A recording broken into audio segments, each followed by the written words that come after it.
جب اللہ یا ایھا الناس بول دیں تو بھائیو وہاں کوئی اپنے آپ کو نکال نہیں سکتا. یہاں ایک بات تو ذہن میں رکھیے، میرے کافی سارے دوست احباب کہتے ہیں قرآن مجید عربی میں ہے اور عربی کو سمجھنا، حدیث عربی میں ہے، حدیث کو سمجھنا ہر بندے کے بس کی بات نہیں. بھائیو اس سے بڑا دنیا میں دھوکہ کوئی نہیں. دھوکہ نہ لینا. آپ جو ہیں جہاں ہیں لگے رہیں، کوئی روکنے والا نہیں آپ کو. ہماری طرف سے آپ پہ نہ کوئی سختی ہے نہ کوئی زبردستی کی دعوت ہے، لیکن ضمیر کی عدالت میں سوچنا ضرور. یا ایھا الناس میں بکریاں چرانے والا ان پڑھ آدمی شامل ہے کہ نہیں؟ جائے دنیا کی کوئی نحو، کوئی صرف، کوئی قاعدہ، کوئی ضابطہ، کوئی قانون، لینگویج کا کوئی اصول، کوئی جو ہے قاعدہ لے کر کے آئے. یا ایھا الناس میں سے مجھے ایک ان پڑھ اجڑ دیہاتی آدمی نکال کے دکھا دیں. اگر یہ شامل ہے اس لفظ میں تو اللہ کی کلام کی فصاحت اور بلاغت کا کیا معنی ہے؟ آپ کسی ایسے بندے کو آواز دیں گے جو سنے ہی نہیں، جیسے سمجھ سے بال لاتا رہو؟ کبھی نہیں. اگر آپ سمجھدار ہیں، عقل مند ہیں، تو آپ کسی کام کے لیے ایسے ہی لوگوں کو کہیں گے جو اس کے اہل ہیں. اللہ نے انسان کو بنایا، الا یعلم من خلق وهو اللطیف الخبیر.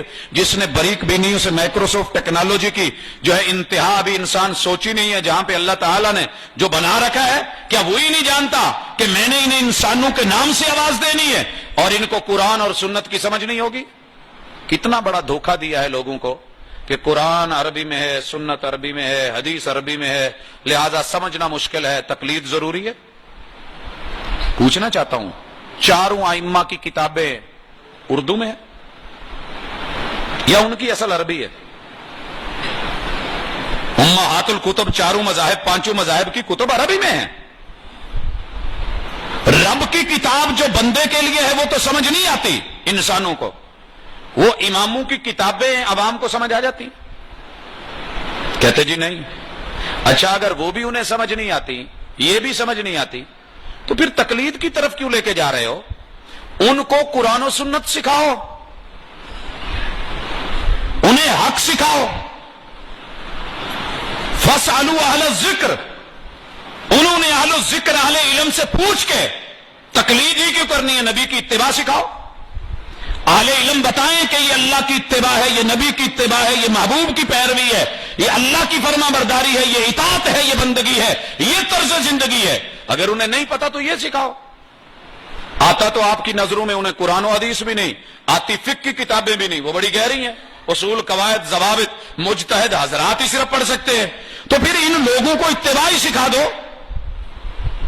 دھوکے میں نہ رہیے. جو بھی انسان ہے خود کو انسان سمجھتا ہے، یہ پیغام اس کے نام ہے. پوری انسانیت. اور قرآن کی کوئی آیت، عمل والی آیت، احکام والی آیت ایسی نہیں کہ جس کو بندہ سادگی سے سمجھ کے سیکھ نہ سکے یا پڑھ نہ سکے، یاد نہ کر سکے یا یاد کروا نہ سکے، سن نہ سکے یا سنا نہ سکے. سب میسر ہے. لہذا ان دھوکوں سے نکلو. اور دوسری چیز، یا ایھا الناس، یہ سبق اس کے لیے ہے جس میں انسانیت کا ایک ذرہ بھی ہوگا، ایک ذرہ اونلی، چھوٹا سا ذرہ بھی ہو. آپ کو یاد ہوگا، بزرگوں سے پوچھئے، ہم شروع میں سب کے پاس ماچسیں نہیں ہوتی تھی. آگ جلانے کے لیے آگ کو دبا دیا جاتا تھا راکھ میں، اور اس سے سارا دن تھوڑی تھوڑی آگ، اور ہمسایوں سے پہنا آگے ہے کوئی ایک دہیں کا، وہ وہاں سے جا کے کھولنا. راکھ کے اندر سے اگر ایک چھوٹا سا بھی شعلہ مل جاتا تھا یا انگارہ مل جاتا تھا تو اس کے اوپر گھاس پھوس رکھ کے، ککھ کک رکھ کے، پھوکا شوکا مار کے آگ کا شعلہ نکل آتا تھا. انسان میں معمولی سی انسانیت ہو، قرآن مجید کے ذریعے اس کو پالش کیا جائے، ہوا دی جائے، آواز دی جائے، تعلیم دی جائے، تربیت کی جائے، اس کی ایمانی حرارت انشاءاللہ ایک نہ ایک وقت آگ ضرور پکڑے گی، شعلہ بنے گی، آگے بڑھے گی، توحیدی بنے گا، موحد بنے گا، اللہ وحدہ لا شریک کو پکارنے والا بنے گا، رب کے سامنے جھولیاں پھیلانے والا بنے گا. جتنا مرضی بگڑ گیا ہو لوٹے گا.